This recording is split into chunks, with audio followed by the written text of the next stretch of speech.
wabarakatuh. Saya Sunardianto, Kepala SMA Negeri 1 Pakong.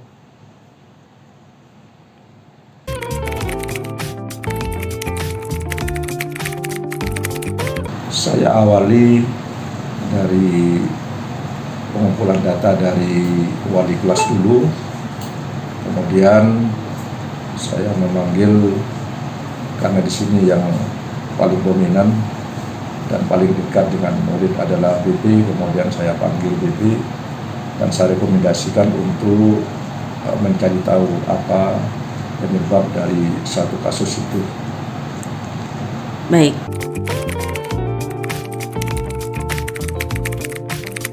Pertama, saya tetap mengacu pada peraturan sekolah yang sudah saya buat dan sudah disepakati antara sekolah, komite yang mewakili wali murid.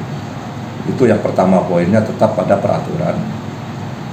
Walaupun ada acara-acara lain, yaitu disertai dengan pemanggilan wali murid dulu untuk bisa saling komunikasi, sehingga hasilnya nanti bisa tidak hanya sebelah saja, sehingga bisa diterima oleh semua pihak. Sekolah juga tetap menerapkan peraturan sesuai yang sudah disepakati, dan siswa atau dalam hal ini wali murid juga bisa menerima dengan keputusan yang sudah diambil oleh sekolah.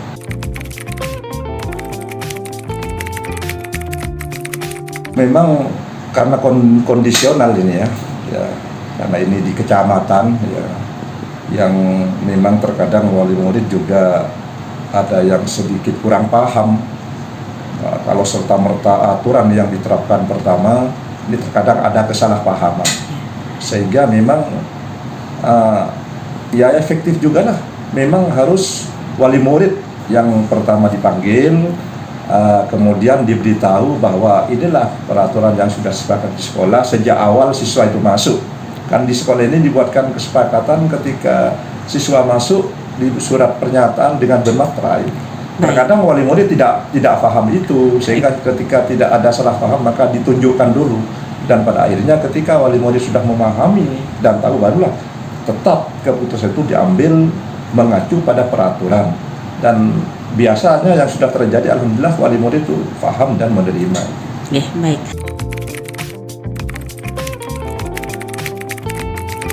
Ini tidak ada, kecuali ada pihak-pihak yang tidak bertanggung jawab yang atasnamakan wali murid, tetapi dia hanya untuk merecoki saja, itu yang menjadi kendala. Tapi ya pada akhirnya juga tidak akan berpengaruh pada sekolah, karena penyelesaian akhir di sekolah ini adalah antara sekolah dengan wali murid, dalam hal ini orang tua langsung.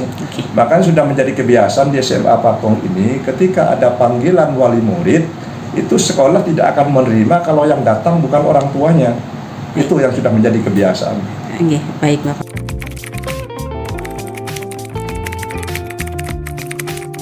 Oh tidak, saya tidak langsung di tempat. Karena apa? Karena biasanya penyelesaian di tempat itu bagi saya pribadi terkadang penyelesaiannya kurang bagus, karena terkadang masih ada emosi terhadap siswa dan semacam. Biasa tunggu beberapa saat, terkadang saya panggil ke ruangan saya anaknya, diberi pengarahan, kemudian saya limpahkan ke BP. Tuh. Baik.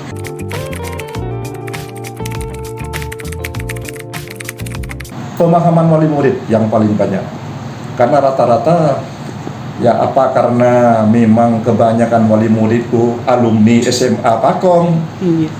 Karena memang banyak terkadang alumni SMA Pakong itu anaknya yang masuk di SMA, sehingga ketika wali murid dipanggil ya dia menerima saja, karena sudah tahu bagaimana kondisi guru-guru ketika mendidik di sekolah ini.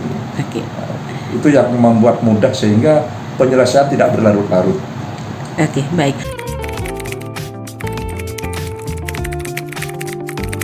Penyempurnaan. Dengan itu saya melihat bahwa sekolah yang saya pimpin ini masih banyak kekurangan dalam segala, diantaranya terhadap pendisiplinan siswa. Ujung-ujungnya kan sekolah itu. Jadi penyempurnaan yang harus terus digenjot, sehingga dari hari ke hari pendisiplinan siswa, artinya peraturan di sekolah ini lama-lama menjadi sempurna dengan kata sempurna sih adalah bisa diterima oleh semua pihak, terutama diterima oleh siswa dan wali murid, sehingga bisa kita rasakan hasilnya nanti kalau sudah antara sekolah dan masyarakat, wali murid, siswa sudah saling menerima, insya Allah pembelajaran pendidikan di SMA ini akan lancar-lancar saja.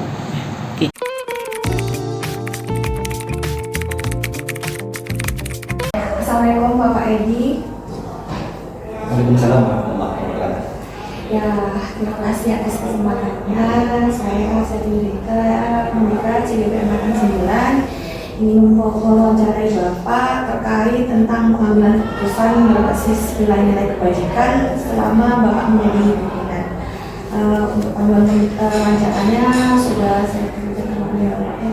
Kita langsung saja ke pertanyaan pertama. Yang pertama adalah, selama ini bagaimana Anda dapat mengidentifikasi kasus yang merupakan dilema etika atau kejutan? Terima kasih. Selama ini yang saya lakukan adalah yang pertama tetap dipelajari terlebih dahulu kasus yang sudah terjadi di lingkungan sekolah. Baru itu mengumpulkan data-data, fakta-fakta yang ada di lapangan untuk kita pelajari, untuk kita kumpulkan, baru sebagai bahan untuk pengambilan keputusan. Terima kasih Pak. Lanjut aja pertanyaan kedua. Selama ini bagaimana Bapak menjalankan pengambilan keputusan di sekolah, terutama untuk kasus-kasus yang ada dua kepentingan, yang sama-sama benar dan sama-sama salah, yang mengandung nilai-nilai kebajikan? Sebetulnya akan menimbulkan dilema karena kan sama-sama benar. Karena hal tersebut, karena kami di sini tidak bekerja sendiri, maka yang jelas seperti yang sudah disampaikan, ketika data yang sudah ada dikumpulkan, maka kami mengadakan koordinasi. Baik secara koordinasi intern, istilahnya dengan para pihak-pihak terkait seperti wakaf, guru, maupun dengan pihak yang ada di luar seperti komite, juga orang tua siswa. Nah, itu baru kita bisa mengambil keputusan, karena dari segi banyak koordinasi seperti itu akan timbul solusi yang bisa kita buat keputusan seperti itu. Ya, terima kasih. Lanjut ke pertanyaan ketiga, yaitu langkah-langkah yang seperti apa yang pertama kali Anda lakukan sebagai pimpinan untuk mengatasi masalah yang terjadi? Terima kasih. Kalau langkah-langkahnya, pertama kita adakan